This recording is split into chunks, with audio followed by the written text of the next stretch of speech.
I grew up farming, and when I got out in the world and I saw people's work ethics, I knew the farming made a difference in me. I could see how much it had helped shape me as an adult and the person I've become, and I wanted that for our kids.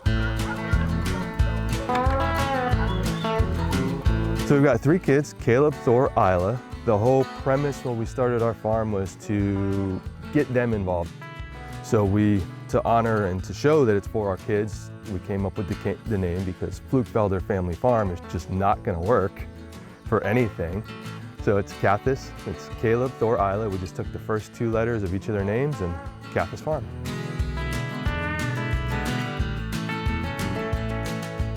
From 2006 to 2014.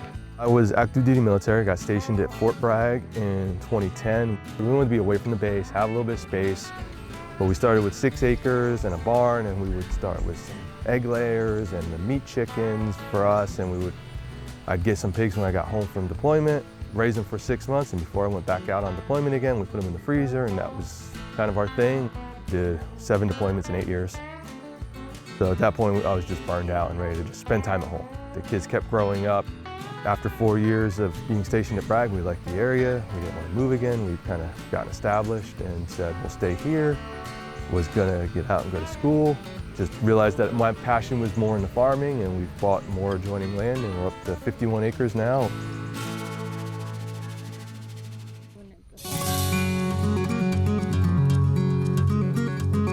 Pigs, chickens, turkeys, sheep, lamb, cows. I think that's it.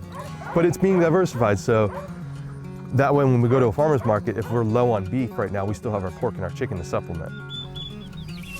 For Thanksgiving, we have our customers we've built up for 10 months out of the year. They want to buy our products. We have our Thanksgiving turkeys now. So it's trying to supply as much as possible to a family. We do direct-to-consumer all through farmers markets, specialty grocery stores, a couple restaurants. They've kind of scaled back, but the downtown market of Fayetteville is a home delivery service and grocery store. In Pittsburgh, we do the Chatham Mills Farmers Market every Saturday. And then we've also started selling at Phillips Farm in Cary now, every Saturday and Sunday. And then Mother Earth Food in Asheville carries our stuff. The Lantern in Chapel Hill uses our chicken in their restaurant. So everywhere is direct. They see us, they're always connected to us. All of our animals move regularly. So our meat chickens get moved daily to fresh grass. So there's no denuded and bare dirt. It is always grass, always pasture. They're always, even as chickens, they still graze and eat everything. And then we take the cows, and instead of trying to mow around some of the property, we just fence off small areas and let them graze it down, and that's our lawn crew, is the cows. Yeah.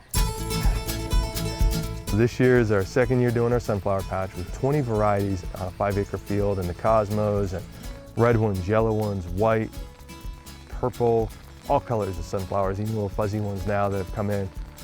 And that's a whole month long. Different events tied into that, concerts, Christmas in July, vendor events. In the fall, we have our haunted attraction. This is our 5th year doing that. We took one of our old poultry houses and converted it into a haunted attraction. So it's all indoors, all throughout that barn. And then starting last year, we added a pumpkin patch and an augmented reality trail.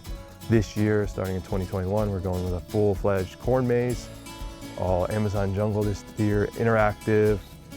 But it's all trying to get people out to the farm. So we're trying to educate and teach and show the importance of a farm. If we just sit back here and hide and you don't ever interact with us, you don't know why do we need to be here? What is so important? So we have customers now that can come here and buy meat at the farm, from the farm that was raised on. We're working on food so that we can have sausage and hot dogs and things that are raised on the farm that you can buy here and eat here now while you're standing.